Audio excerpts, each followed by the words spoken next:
مستند رستے وہی مانے گئے، مستند رستے وہی مانے گئے جن سے ہو کر تیرے دیوانے گئے۔ ان مستند رستوں کی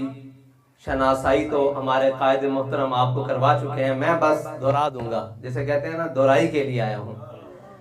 وہ مستند رستے کون سے ہیں کہ حضرت صدیق اکبر کو مشرکین مکہ نے اتنا پیٹا، اتنا پیٹا، کیوں پیٹا کہ دل میں حضور کی محبت تھی، اور صرف دل میں حضور کی محبت رکھنے سے کام نہیں، حضور کے وفادار بھی تھے۔ دونوں چیزیں ضروری ہیں، حضور کے وفادار بھی ہیں، اور پھر ایسے وفادار کہ افضل الخلق بعد الرسل۔ وفا کی وہ تصویر کہ ہجرت کے موقع پر حضور جب سفر فرما رہے تھے مدینہ پاک کی جانب، تو حضرت صدیق اکبر کبھی دائیں دوڑتے، کبھی بائیں دوڑتے، کبھی آگے دوڑتے، کبھی پیچھے چلنے لگ پڑتے۔ حضور نے فرمایا صدیق یہ بھی کوئی چلنے کا طریقہ ہے؟ حضرت صدیق اکبر نے ہاتھ جوڑ کر عرض کی حضور جب میرے دل میں خیال آتا ہے کہ دشمن دائیں سے نہ حملہ کر دے تو میں دائیں طرف دوڑ پڑتا ہوں، اور جب میرے دل میں خیال پیدا ہوتا ہے کہ دشمن بائیں سے نہ حملہ کر دے تو میں بائیں جانب دوڑ پڑتا ہوں، اور جب میرے دل میں خیال آتا ہے کہ دشمن پیچھے سے نہ حملہ کر دے تو میں پیچھے آ جاتا ہوں، اور جب میرے دل میں خیال آتا ہے کہ دشمن کہیں آگے سے نہ حملہ آور ہو جائے تو میں آگے کی جانب چل پڑتا ہوں۔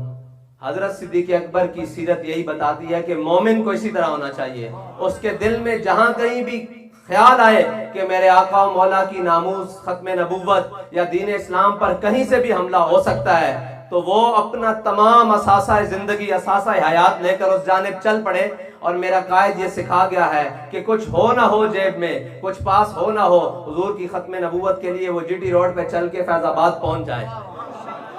یہ حضرت صدیق اکبر کی سنت ہے کہ حضور کی ناموس کے لیے چاروں جانب پھرنا، اور پھر یہ حضرت شماس کی بھی سنت ہے جن کا وہ مقام ہے کہ شاید میں نے جتنا اپنے قائد ملت اسلامیہ سے سنا، ہم سب کے قائد سے سنا، کہ آپ کے علاوہ کوئی ایسے نہیں ہے جن کا جنازہ نہ پڑھایا گیا ہو۔